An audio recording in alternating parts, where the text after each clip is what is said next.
Hello and welcome back to my channel. I'm Ranita. Let's make egg and onion salad. Before we begin, if you're new here and haven't subscribed to my channel yet, then please consider subscribing and click the notification bell so that you'll be notified on all my updates. Note down or screenshot this quick and easy recipe. Let's get started. Take a clean bowl and add finely chopped onion and coriander leaves.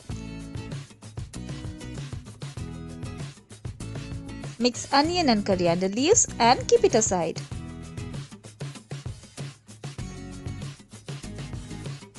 Now crack the boiled eggs and cut them into halves.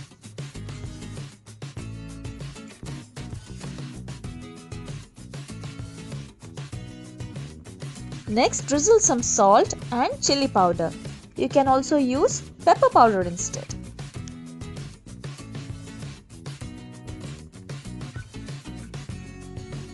At last, lay the onion and coriander mix on top of the eggs. And that's all, you can eat them right away. This snack is very popular in my native. We generally called it boiled egg and it was available only in good angadis. Quite nostalgic. Don't forget to follow me on all my social medias, to which links are provided in the description box below. Thanks a lot for subscribing and sharing. Thanks for watching.